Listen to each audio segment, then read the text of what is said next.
Hello, hello, hello. I'm back for a quick little live to say hey to my peeps.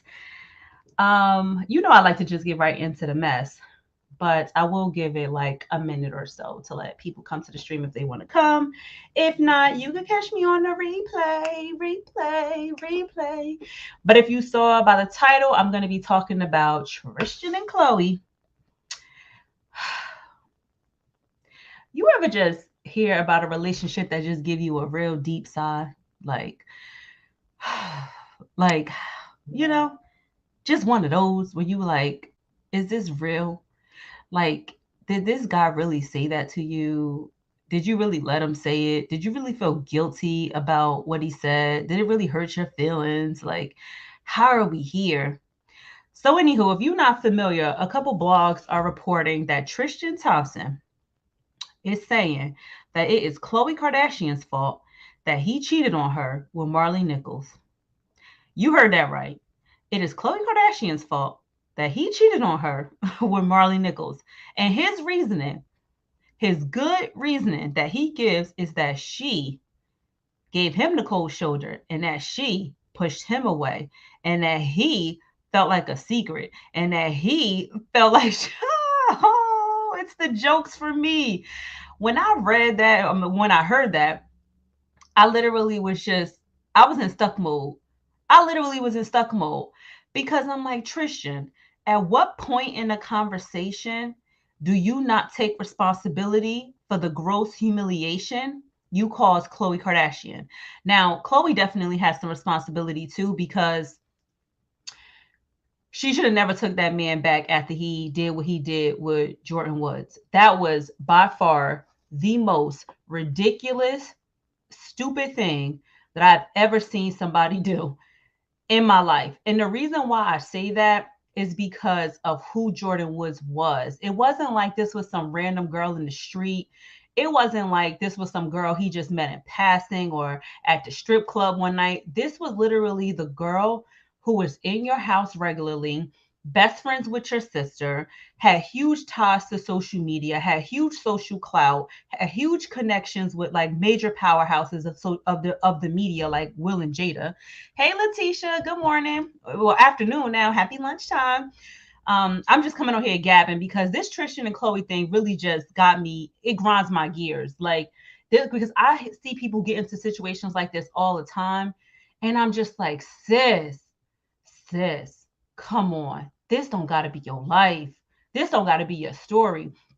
So anywho, it was just the magnitude of what Jordan represented. And like Tristan knew that even if he got caught cheating with like some random girl, it would be news for like a week, but it wasn't going to be news like it would be if you did something with Jordan Woods. You know what I mean? And then at the same time, like Tristan knew how much heat Khloe was under after he got caught messing with that stripper. Remember, he was messing with that stripper while Khloe was pregnant, and Khloe took him back.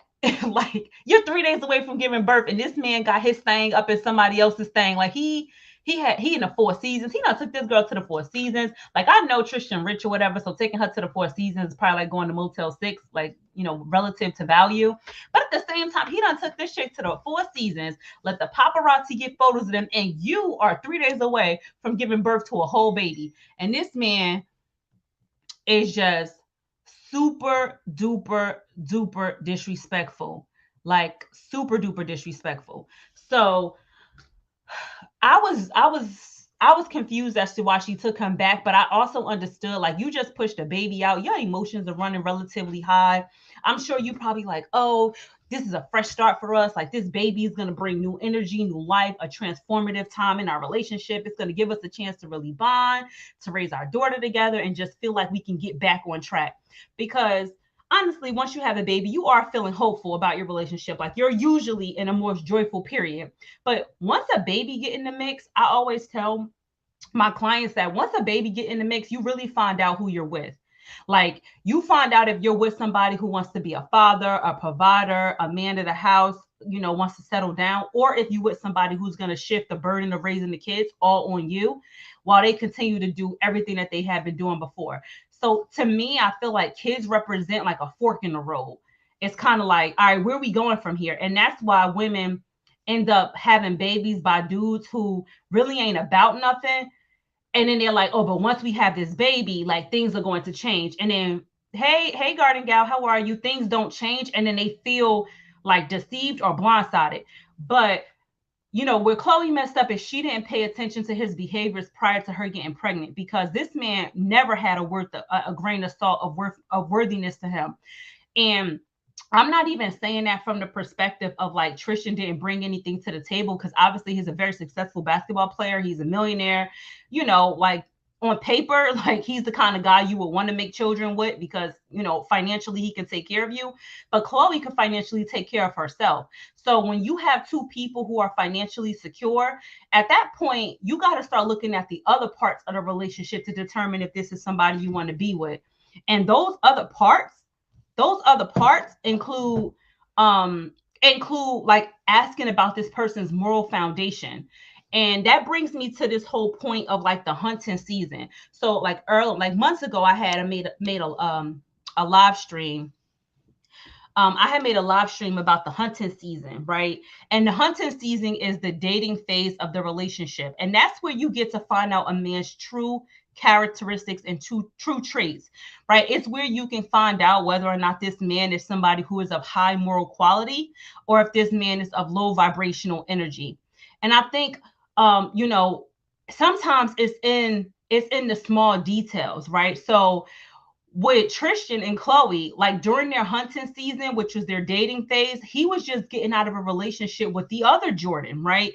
Allegedly, his story is, no, we were breaking up. We were kind of not working out, and she was pregnant, and it kind of wasn't working out between us. And then he meets Khloe on like a blind date, allegedly, and they end up hitting it off. And I'm like, wait a second, Khloe, you're missing a major flag in the hunting season, because here he is with a woman who is pregnant with his child. I think this girl was like 5 months pregnant at the time. You meet him in the hunting season, and this man doesn't even have the good common sense to honor his commitment to making a child with this woman to the end, right? I'm not saying that Tristan is obligated to continue a relationship with a woman that he don't want to be with or see a future with, but he should have felt obligated. And Khloe, even though she didn't know that woman, and even though she doesn't have any loyalty to that woman, and even though this woman, oh well, that's your baby daddy, that ain't my baby daddy, Khloe should have saw that as a flaw in his moral compass. Because if he cannot honor that commitment he made, which is really for 9 months, see this woman through to the end, see this woman to the delivery table, see this woman have a successful birth, not stress this woman out, abandon her in the middle of her pregnancy. If he can't honor that very basic commitment, then what commitments do you think he's going to honor with you? And like, that's the moral part that you just really miss when you get blinded by somebody's looks, somebody's height, and somebody's money. You just get blinded. And that's why I tell people age is the ultimate neutralizer. Because once you get older, once he gets older, looks will fade. Money will fade. You could be rich today, poor tomorrow. Poor today, rich tomorrow. Those things are variable. You know what's not variable? Someone's moral compass and someone's values. Because usually the values you form as a man in your 20s is really the man that you're going to be in your 50s. So ladies, don't miss that. And I think Khloe was so caught up in just having a relationship after whatever went down with her and Lamar, looking to have a baby with a guy who was going to really care about her. She just saw the opportunity with Tristan and missed the huge moral red flag. So, to me, let's take it back. She misses this moral red flag. She gets with this man anyway, and he does the exact same thing to her that he did to Jordan, Aniko's sister, Kevin Hart's wife's sister. The exact same thing. Cheats on her in her pregnancy, gets caught, and publicly humiliates her. Now, I kind of get it. Hell, even by 22, they pretty much know who they are. Who you telling, Petty LaBelle? They know who they are. People want to act like men are young. Men are just figuring themselves out. Like, women got to stop making excuses for men to justify bad behavior and to justify their willingness to stay in dumb relationships. Like, let's be real here. Like, men make mistakes. All men make mistakes. cheating, you could cheat on a woman and it can genuinely truly be a mistake. It could be a lapse in judgment. It could be like, oh my God, like I can't believe I got caught out there and I made a mistake and cheated. Like I understand that that can very much happen in an otherwise healthy relationship. But if a man is not showing change behavior after that cheating, if he's not willing to do whatever it takes to prove his loyalty after that cheating, then it's no longer a mistake. It's a pattern of behavior. And that's what we talk about with Tristan Thompson, because he did what he did with the stripper. He got caught. Khloe takes him back. Khloe decides to hold this man accountable. And this is what really pissed me off about Tristan, is that he's saying that it's Khloe's fault he cheated again. It's Khloe's fault he went back because she was giving him the cold shoulder. She was pushing him away. Well, it's like, excuse me, sir. Excuse me, sir, but that's the bare minimum of punishment you can tolerate. If you are not willing to accept the punishment that a woman puts on you after you humiliate her and cheat on her and break her heart, you are not willing to bear the burden of your responsibility to her. You're not willing to bear the burden of the weight of how she chooses to hold you accountable. You want to blame shift her. You want to make it seem like it's your fault I cheated again. You pushed me away. How dare you have the arrogance to tell a woman how much time she has to forgive you? How dare you have the arrogance for that? How dare you? Because she didn't have any control over your behavior. She didn't force you to cheat. She didn't make you cheat. You chose to cheat, so she has to choose how to forgive you. She gets to choose how to forgive you. And if that forgiveness takes a year, you deal with it if you want to be with her. Gaslighting to the fullest extent, Petty LaBelle. If that forgiveness takes a year, you deal with it for a year. If it takes 2 years, you deal with it for 2 years. And I even brought it past my husband because it frustrated me so bad yesterday. I was like, could you believe Tristan is saying this? Like, what do you think? Like, do you think that it's wrong for a woman to hold a man accountable for a year, after he cheated and broke her heart? And my husband was like, kind of slick on Tristan's side a little bit and was like, well, I'm not saying that she should still be with him, because why would you be with, what I'm saying? If a dude cheating on you like that, he clearly don't want you. But at the end of the day, if a dude make a mistake and cheat, like how long he going to have to be punished for it before it's like, make up your mind? And I said, boo, that's the difference. The end of your conversation is make up your mind, which I agree with. I agree that if a woman is holding a man accountable for his cheating and punishing him for his cheating, and he no longer wants to be held accountable, or he feels like he's being beat down every single day or beat up every single day, he then has a choice to make. Either A, you are going to continue to fight for your relationship, or B, you're going to tell this woman, you know what, you ain't worth fighting for, and I'm out. I don't want to deal with this no more. But the moral of the story is the man and the woman are making a decision whether or not this is worth fighting for. And so it kind of ticked me off when it was like, wait, I cheated on you with Marley Nichols because you were taking too long to get over it. Like, excuse me, sir? Excuse me? And then further humiliates this woman by kissing her sister's best friend. If that is not first of all, Tristan, you know what kind of platform this woman has. You know how many people are scrutinizing her life. You know how many people are invested in figuring out who she is and how she does it and who she's dating. Like, they are public figures on a whole nother scale. You are aware of this. So you literally considered that, and you still went along with it. And then you wanted to smack her in the face by choosing what, in my opinion, should have been the most difficult target. You chose Jordan as an easy target to humiliate her with.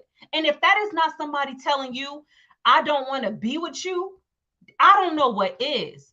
I don't know what is. And Khloe, in an event to justify her own humiliation, decides to get on Twitter and says, and Jordan, you are responsible for breaking up my family. It's like, wait a second, Biscuit. How dare you blame this woman for breaking up your family when this man has been doing everything in his damn power to break your family up since the day he met you? It's like, whoa. It's like, whoa. And then Khloe released a recent article saying it really hurts her feelings when people blame the woman for a man cheating, and that it makes her feel like, that's too much weight for a woman to carry. And I'm like, here's where you go wrong, Khloe. It's not that women want to blame other women for cheating. That's not necessarily the case. What is the case, though, is that women at some point are not going to see you as the victim when you keep taking back a cheating man. And then you want to victimize yourself for things you sign up for. It's like at some point, when a man cheats the first time, you are absolutely the victim. You are absolutely the victim, but you have to decide what kind of victim you want to be. Do you want to be the victim that says, "Oh, shame on you, got me, shame on you. You played in my face, shame on you, but now I'm out. I'm leaving you and you could find another woman to play with." You could be that kind of, you could be, and then you can be the victim who got over it, right? You got over the hill. You turned the other cheek. You wrote a new story for yourself. Or glutton for punishment, damn sure is. Exactly. And we're going to talk about that later in the conversation. Or you could be the kind of victim that's like, I'm going to forgive you. I'm going to take you back, but I'm also accepting the risk that comes with it. Because when you take back a cheating man, please be advised, I don't care how long you've been with this man. When you take back a cheating man, you are also accepting the liability and risk that he will possibly cheat again. Now, he may not. There are some men who cheat on their women one time and they get taught a good solid lesson. That woman be like, I'm holding you accountable. You sleeping downstairs. You get the hell out of my house. Don't come back. I'm leaving you. I'm packing the kids up. I'm out. Like, it's women out there who will make your life literally a living hell for years, to the point that you be like, I love this woman so much, I will never look at another woman again. I will never cheat again. I'm focused on my star player. Like, oh no, I know what it's like. Like DJ Envy and Gia Casey. I'm gonna use them as an example because he cheated on her. Like, he flat out cheated on her with Erica Mena. He cheated on her with Erica Mena, humiliated her. She put him through the ringer for at least 3 years. At least 3 years. She put him through it. They talk about it all the time on their podcast. They're like one of my favorite couples. Put him through the ringer. Like, oh, you thought it was a game. Like, I'm still with you, but you're going to feel this weight. You're going to feel this heat. You're going to feel that fire on your back. Like, you're going to feel me. I'm not going to let you play in my face again. And Envy has never cheated again, to my knowledge. He'd be like, I don't even look at other women. Every time he's like, nah, my phone, getting her password. She know where I'm at all times. I come home, I'm buying her gifts. Everybody know I got a wife. You know why? Because he realized I got a prize at home. And I'd be damned if I put that at risk for some chick in the street that I really don't want to be with like that. And so if your man ain't on that level of commitment, in my opinion, she is a little trip. If that man ain't on that level of commitment to like righting his wrong, then you as a woman at some point got to take accountability for his behavior too. Y'all share in that responsibility. You signed up to potentially get played again, and he signed up to keep playing you. So, that's where I got kind of frustrated with Khloe when she made that article. I'm like, you're gaslighting your fan base, because you're like, how dare he blame me? Like, stop gaslighting your fan base, because nobody's blaming you. People are questioning you because it's a little delusional. It's a little delusional for you to really be on the internet as a woman in her 30s, as who should know better, who has options, right? Because you are Khloe Kardashian. You have options. You're not some woman in Temp, Arizona, living in a shack, in the desert, where you can't find a man, and you don't have no money, and you don't have no resources, and this was your way out, and you lost your whole world. You are not operating at that level of deficiency. You are a woman with access to resources, networking, different communities that regular women will never get to walk in. You are not operating at the same level of humanity, and that's not like I'm not morally, but like you're operating from a different level of circumstances. So for you to gaslight your viewers and make it seem like, hi, why are you guys blaming me? It's like, no, we're holding you accountable for your delusional behavior, and that's not blaming you. That's holding you accountable. That's not letting you have young girls, impressionable girls who watch you and who want to model their life after you, think that it's okay to get back with a guy who would cheat on them not once, not twice, but 3 times, and would do it with somebody who's essentially a part of your family. Because Jordan Woods had been a part of their family since like 10 years old. Like, this is a family member at this point. Like, if that is not the most disrespectful thing you could do to somebody, I don't know what is. And that's not something you should want to represent for your daughter. Like, you would want your daughter to see their mother as strong. Like, my mother was a strong woman to the point that she valued herself. Like, that's strength to me. Honoring yourself is strength. Like, I am strong and I honor my own ground. I honor my moral code. I honor my moral compass. I honor my womanhood. And I will only be with a man who shares that same honor for me, right? That's the kind of man you want to be with, who shares that same honor for you. So what are you really teaching her? Like, what are you really teaching her? And then what are you really teaching the young viewers who watch you? Because that's not normal behavior. It's not normal behavior. And then for you to tell, and for Tristan to have the arrogance to say it's your fault I cheated again, and actually say it out of his mouth, it's like, what the WTF? Like, what? And that's how men, this is how men switch the role on women. Let me read a comment. It said, what kills me with them is they have access to regular men. Yes, I literally just said that, Petty LaBelle. Literally took the words out of my mouth. You are absolutely right. It's like, you got hella opportunity and you choosing this. Like, you are literally, like, if anybody's making a choice, and you are making a solid choice. Like, stop with the crap and stop trying to make people feel bad for you. But this is how men flip the script on you, ladies. When a man cheats on you, even if this man is dead ass wrong, even if he is dead ass wrong, he will be dead ass wrong for a little while. He'll be apologetic. He'll be sorry.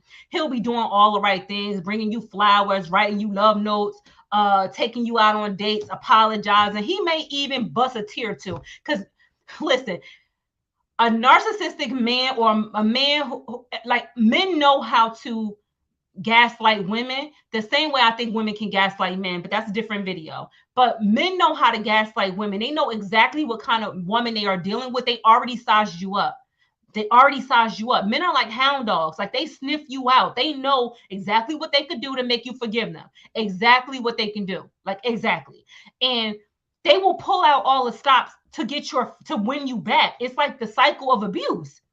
It's the love bombing phase, the distance phase, then it's the breakdown phase, then it's the abuse, and then it's a cycle again. Like, it's a cycle of abuse. Like, this man's gonna love bomb you, make you drop your defenses, make you believe that it was a mistake, make you believe that he's oh so sorry. And then when you do not forgive him within the timeline that he expects in his mind, so you're like, yeah, I got caught cheating. Yeah, she probably gonna be mad for like 3 weeks. But when you get into week 4 and you still got that same energy, you know what this man gonna do? He's still gonna start getting mad at you back. And that's what Tristan did to Khloe. He gonna swing, he gonna energy shift you. He gonna start getting mad at you, like, you really still walking around here with an attitude, like, you really just need to let it go. Like, it happened, it is what it is. Like, I apologize. It's like, whoa. And then you, as a woman, if you don't have a strong mind, you will start to second guess your own rage. You'll be like, wait, like, should I still be mad? Like, is it normal to still be mad? Like, I feel like I'm still mad, but like, he mad at me now. And now you want to start fighting for him to stop being mad at you. So now you start being like, well, I guess I'll watch this movie with you. Or, oh, well, I guess we could do it again. Or, oh, okay, you could come back into bed. Like, no, it's gaslighting behavior. You are allowed to be mad as long as you want. And if that makes him want to not be with you anymore, manipulation 101. Yes. Yeah, she should run. Yeah, she should run, Garden Gale. It's manipulation 101. And it's like, stop. Stop with the nonsense. I'm allowed the space and place to be mad for as long as I choose. And you either gonna get on this ride and ride it with me, or you gonna find you somebody else who ain't mad. But you ain't gonna make me, you ain't gonna trick me out of my feelings. You're not gonna trick me out of my feelings. You're not. That's manipulative behavior. And you know what happens when you let a man trick you out of your feelings? You get a Marley Nichols. You get a Marley Nichols. That's exactly what happens when you let a man trick you out of your feelings. You end up with a Marley Nichols on your hand. A woman that got a whole baby with your man because you let him trick you out of your anger and out of your feelings. Just dumb. And now here he is humiliating you even more. And now there's another woman with a baby that will never, ever go away. She's going to be a part of his life forever. And now you can't even like get back with him without having that resentment hanging over your head for the rest of your life. It's a constant reminder. Every time you see this man with this new son, because Marley had a boy, you are going to be reminded of the infidelity. Now, whether or not it angers you is different, right? You might not get mad anymore. The trigger might be gone, but you are going to be reminded of that infidelity every time you see that child. You're going to be, it can for a long time take you right back to that vulnerable place where your heart was broken. And you as a woman got to be a different breed to deal with an outside baby. It takes a lot of strength. It takes a lot of strength. And I don't care how old the kid get. I don't care how much he apologizes. I don't care how much he tries to heal. Every time that baby come around, you're going to be right back in that place. You may not cry. You may not get mad. You may not curse him out. But somewhere in the bottom of your heart, you're going to be like, damn, it ain't what it used to be. It'll never be the same again. Ever. Ever. And look, now she like, Khloe went out, but Tristan's still trying to fight. He's still trying to fight. Like, come on, dude. Like, stop. Leave this woman alone. And if she take him back, she deserves everything she got coming to her. Because it's just like, once a cheater, always a cheater. Like, this man been running since the day he met you. He has literally been running since the day he met you. And that kills me. It's like, ladies, please pay attention to the writing on the wall. Please pay attention to the behavior. You know, if a man's telling you from up front, like, I don't know if I'm ready for nothing serious. I don't know if I really want to be in a relationship right now. I'm still figuring myself out. I'm still deciding on what I want to do. Like, if a man is telling you from the very beginning that he is unsure of who he is and who he wants to be in this relationship with you, take that as a clue to be like, well, I'm sure. I know you're not sure, but I'm sure. I'm sure that I'm looking for marriage. I'm sure that I'm looking to have a family. I'm sure that I'm looking for a stable home to bring my kids to. Like, I'm sure I'm looking for that. And so the fact that you are unsure, maybe we're not aligned. Maybe you need to go figure that out and then let me know when you get sure. And if I'm still available, maybe I'll spin the block, but maybe I won't be. And another thing I will say before I read your comment, Garden Gal, another thing I will say is this.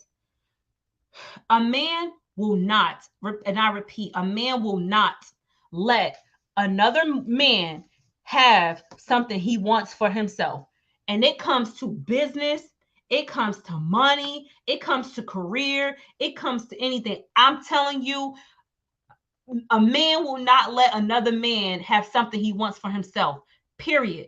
Period. So if a man meets you and he wants you, he will try to make you his wife as quickly as possible because he don't even want you to get the idea that the grass might be greener somewhere else. He don't even want you to have that thought. He don't want to fumble the bag. He don't want to be like, wait a second, I'm going to keep this girl single. I'm going to keep this girl in the dating phase so some other man could come along in the grocery store or at the gas station or at the parking meter and be like, hey, brown thing, you dating anybody?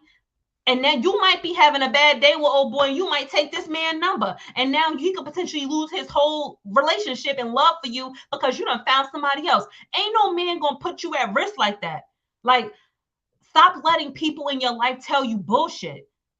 Stop letting people in your life tell you bullshit because it's bullshit. A man is not gonna let no other man have something he wants for himself. And that is genetics. That is biology. Why do you think the food chain exists? Why do you think there's one king? Would they say the animal kingdom is one king of the jungle? Like, no man is gonna let you have his wife. Period. It be people out here dying for their wives. Like, no man ain't gonna let you have his wife. Maybe, like, if they even think you interested in their wife, they coming to check you. Like, whoa, buddy. Like, I'm gonna need you to like look the other way because this is mine right here. No man is leaving you on the market if he really wants you. And if you got to convince a man to want you, if this man got to grow to want you, then you better really question, like, is he with you out of guilt or is he with you out of genuine desire? Because some men will stay with women out of guilt. But you know what happened when they do that? When you guilt a man into loving you, that man is going to always resent you, and he's most likely going to cheat on you again when the opportunity presents itself or when he gets a lot more creative on how to do it. You can't guilt no man into being with you. That is not a strategy for success. Guilt is not a strategy for success. It is not. It is not. And that's what I think Tristan felt Khloe was doing to him, guilting him. Oh, she was mad. She was giving me the cold shoulder. He was, men like a chase. That's the thing. Men like the chase. So if you guilt a man, if you give a man enough guilt, eventually his biology will kick in and he'll just start chasing you because he want to win your affection back. He want to win your acceptance. So really, it's not that he's chasing you because he loves you or he really want to be with you. He's chasing you because a man loves the thrill of the hunt. So he's chasing you to get you back on your good graces. But once that hunt is over, once the chase is over, once you forgive him and now he ain't chasing no more, he's gonna do that shit again. And that's exactly what happened to Khloe. That's exactly what happened to Khloe. Once the thrill was over, what did he do? He did it again. He did it again. You better be careful how you guilt, man. You better be careful with that guilt. That guilt will set you up. It'll set you up. Get your youth back. Just let it go at first sight of hesitancy. It's not worth it. There's someone out there who will be sure of the right time. It doesn't take forever. It does not. Yep. Overall, I had a good relationship. Stop going and finding this struggle love shit. Hell yeah. Struggle love is not normal. It is not normal. I be talking to people and they be like, this is normal. You supposed to fight. It's more exciting when you fight for it because then it's just better. And I be like, what? Like, this is the most toxic crap I ever heard in my life. It's super toxic. Let me tell you something. You have no idea how comforted it is to come home every single day and see your man at home every single day, to see your man go to work, to see your man rake the garden, to see your man help you cook food, to see your man load a dishwasher, to see your man put some clothes in the laundry, to see your man pay the bills on time, to see your man go out and start his own business, to see your man do this and see your man. You have no, and not be taken by extracurricular activities, because it don't matter how your man look. It don't matter what your man is working with. I promise there's always a woman looking to have him, because nothing is more attractive to women than a man who got his shit together. It don't matter how you look. What Jay-Z say? Ain't no such thing as an ugly billionaire, nigga. I'm cute. I'm telling, it's not a man who got his stuff together. Ain't no such thing. A woman can be judged for her beauty, absolutely, because there are more women out here than men when it comes to dating. Like, there's an unequal ratio, especially for the black community. So there's an unequal ratio. So yes, a woman could be judged by her beauty. A woman could be judged by her figure and her physique. But for a man got his stuff together. There's always a woman willing to take your spot. There's always a woman willing to take your spot. So when a man is focused on his family, that's how a man becomes rich. You got to be focused on your family. A man that doesn't focus on his family can't be rich. Also a bar from Jay-Z. I'm telling you, that's an absolute fact. You will not find a man who's rich, and I mean rich in terms of money and moral character, that does not take care of his family. It does not exist. It does not exist. This man is going to be a bum forever if he don't take care of his family. I don't care how much money he may come across and not come across. He always going to be seen as a bum. Because look at Tristan Thompson. He is very, very rich. But everybody in the street look at him as a bum. They all look at him as a bum. Oh, this man's a bum. Like, he a bum. And not bum in terms of like poor, but bum in terms of moral quality. Like, you are a bum. Because you can't be rich if you don't take care of your family. I wonder where the affinity for putting oneself through the ringer comes from. Oh, the glutton for punishment. Oh, thank you for circling me back, Garden Gal. The glutton for punishment mentality is because of attention-seeking behavior. Women who struggle with abandonment issues. So there's like two things that most people fear most if you have any kind of like mental health issue or like childhood trauma. It's either abandonment or rejection. People who are glutton for punishments often struggle with the abandonment aspect, which means they are constantly in a state of fear that they're going to lose everything. They're going to lose the people who love them and they're going to be alone. Like, they absolutely fear being alone. And so this glutton for punishment thing is because they want to always be the victim and they want people to always solve their problems. They get a grave satisfaction out of having people be completely committed to solving their problems and giving them that attention that they feel they didn't get when they were young and then when they were little. So they put themselves intentionally in bad situations. I made a live about it. They put themselves in bad situation on purpose for attention. For attention. They got the like, they always want to be the damsel in distress. They always want to be the damsel in distress because somewhere in their childhood, somebody wasn't giving them enough attention. And they're like, oh my God. They put themselves, they always walking out on jobs. They always got problems at work. They always like the victim in every situation, but they sabotage themselves. Like they'll be like, oh, my boss don't like me. I'm always all my bosses don't like me. Or oh, I have problems at work. But the reason why you have problems at work is why? Because you come late every day. Like you can't come to work late every day and then complain at the fact that you and your boss have a poor relationship. Well, y'all have a poor relationship because you are doing this to yourself. You're sabotaging yourself. Or they complain about things that they don't have control over, and then they set themselves up, and just so that people could be like, well, I know your boss doesn't like you, and what would you like me to do? You want me to set an alarm for you? You want me to call you in the morning so that I can make sure you wake up on time and make it to work? You want me, what can I do to make it easier for you? This is attention-seeking behavior. It's like, grow up, okay? Grow up. Grow up. Stop putting yourself in situations. How about walk through the door, mark exit? Walk through the door, mark exit. I love the saying, if you keep having the same results, you have to start looking within. I do it to myself. Absolutely. Absolutely, Petty LaBelle. Absolutely.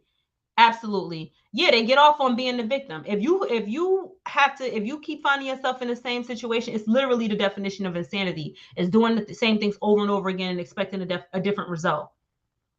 Like, if you keep on doing it and you think something's going to change, you are absolutely insane.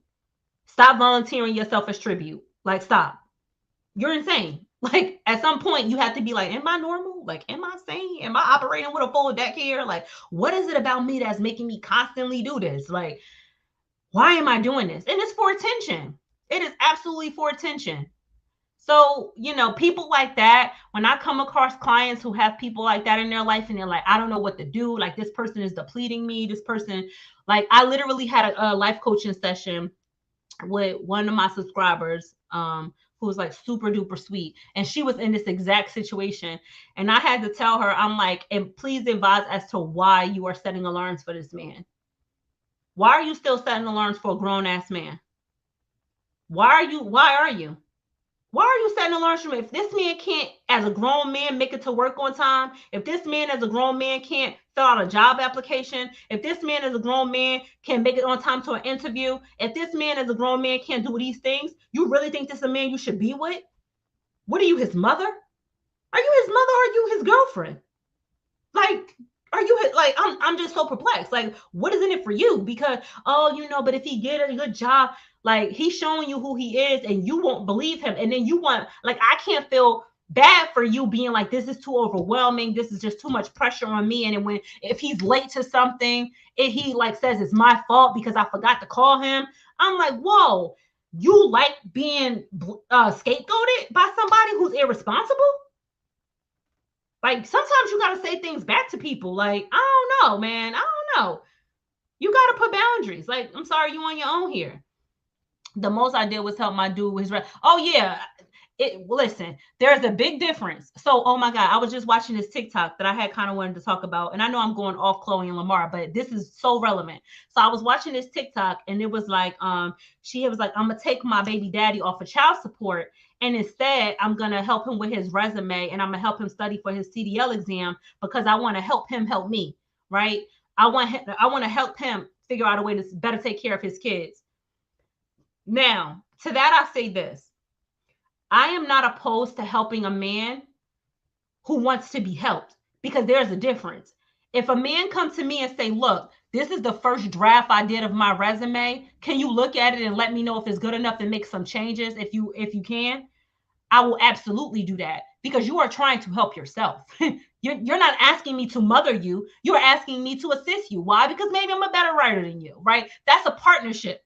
But if a man comes to me and it was like, I don't have no job and they just in the bed moping and I'm like, oh, I'm gonna do your resume for you and I'm gonna post you for all these jobs and I'm gonna make sure that when they call back, I'm gonna write the question and answers for you. It's like, whoa, you're mothering him. You're not being a wife. A wife wouldn't do that. A wife would be like, you don't have no job because your ass is lazy. You don't have no job because you in a bed at 11 o'clock instead of being online looking for employment. You don't have no job because you're not networking with the right people. Don't blame, like, either go do something or shut up. I literally would be like, either go do something or shut up. Because a wife is going to be like, do your own first draft for your resume and I'll help you make it better. But I'm not going to do all the work for you because I am not your mother. I'm not your mother. I'm not your mother. I'm not. I'm just not. Yup, I noticed my dude was smart but working like a factory job. I did the resume and sent him the positions. Now he is a business analyst. Exactly. Exactly. You can't baby them. Like, I'll help you out for sure, but you got to apply. You got to go to the interview. You got to want to be helped. You got to find a life coach if you feel like, I understand some men don't want life coaches that are women. Like, I will point you in a direction of some resources in a minute, but I'm not going to do it for you. You got to want to do the work yourself. Like, what are we living in? And this is how you end up being with people who abandon you after you get pregnant, because you ain't asked the right questions up front. Plus, a real man wouldn't want a woman to do all that for them in the first place. No, they would feel it. They would feel that you were emasculating them. They would. They would. They would be like, "Why are you trying to baby me? Like, I'm a grown man. Like what you can't tell me how to live my life." Men reject that kind of behavior. They do. But you hold them accountable. Like, I'm gonna keep living my life. You can either get on board or you cannot. But I'm gonna keep on being the boss that I am.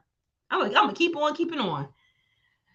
I would have sent that man a job list and he would have to act satisfied. I would have bounced. Yeah, for real. Imagine you like, mm-mm, mm-mm, mm-mm, mm-mm, mm-mm. Mm-mm. Especially like, I get how you get into situations like that when you in your teens, like 17, 18, 19, 20. Like, when you real young, I see how women get into situations like that because you don't really know any better. You kind of just dating off of vibes, you dating off of lust. But once you start having your stuff together as a woman, your entire expectations of a man change. Your whole expectations change. Now you start dating for characteristics, not necessarily clout and lust. Like, you were like, I mean, he fine and everything, but this man is a bum. Like, I'm sorry. Next. I want a guy with a good, who got his stuff together. Like, how you treat your mother? How you feel about your mama? You bad talk your mama? Because if you bad talk your mama, you a bad talk me. Like, how you treat your siblings? Like, when problems go on in the family, like, do people call you for advice? Like, where are you? Where you fit in the family food chain? Like, are you the one who always got a problem, or are you the one they call when they got a problem? Do you go to therapy? Like, have you ever been to therapy before? Are you afraid of therapy? Like, would you talk to a therapist, or would you only do it if you felt like you had to prove something to me? Like, no. You just learning, but it took me getting played twice, and I'm like, oh no, this ain't it. Let me change my patterns. Yeah, everybody get played before. Everybody. I've been played before, and that's how you learn. That's how you learn. You be like, I like some of the things I let men say to me when I was younger. What? The Amira now? I would never. I would never. You wouldn't even make it past the first date. I'd be like, boy, bye. It's no way. I make extremely good money. I take care of myself. I do all of these things for myself. I got 3 kids to think about. There's no way. Like, God, thank God, me and my husband are still happy and blissfully in love. But if we ever weren't, like, there is no way. The bar would be so high. Like, it would be so high. Like, I probably, who knows who I would end up with. But the bar would be so high. Like, it's no way. It's just no way. I cringe thinking about the shit I let slide. Girl, me too. Girl, me too. Me too. When I was younger, the only trigger I had was a dude asking me for money. Like, if a dude asked me for money, I would immediately break up with him. That was like one hard line in the sand for me, because I was always afraid of like a dude making me a sugar mama. Like, I think I told this story like probably like a year ago about how a dude asked me for $12, and that was the last day I spoke to him. And he asked me for $12 so he could ride the train to work. He used to work for Forbes magazine. He had a pretty good job. And I'm like, you work for Forbes magazine you got a good job and you asking me for $12. He was like, it's just the principle. You wouldn't give it to me. I said, no, the principle is that if I had given you the $12, you would have came back asking for 100. Then it would have been 150. Then it would have been like, I need my tires changed. No, my dude, don't go. I'm not your mama. Don't ask me for no $12. I'm not nobody's sugar mama. I don't take care of men, period. Period. Is a no for me, dog. You got to pull your own weight. Now, you may not make as much money as me, and that's cool, but that don't, I can't be taking care of you. Like, you got to make enough money to take care of yourself. Like, no, absolutely not. Absolutely not. But how long I've been running my mouth? Because you know me, I could go. Oh my goodness, I've been on here for 44 minutes. All right, it's time to wrap this show up. Thank you, everybody, for coming into the live. Thank you, Patty LaBelle and Garden Gal and Letitia West, for keeping it entertaining and keeping it engaging in the chat. Thank you guys for stopping in. Of course, I will talk to you guys next time. Oh, don't forget to like the live on your way out and subscribe to the channel if you aren't subscribed. All right, bye, y'all.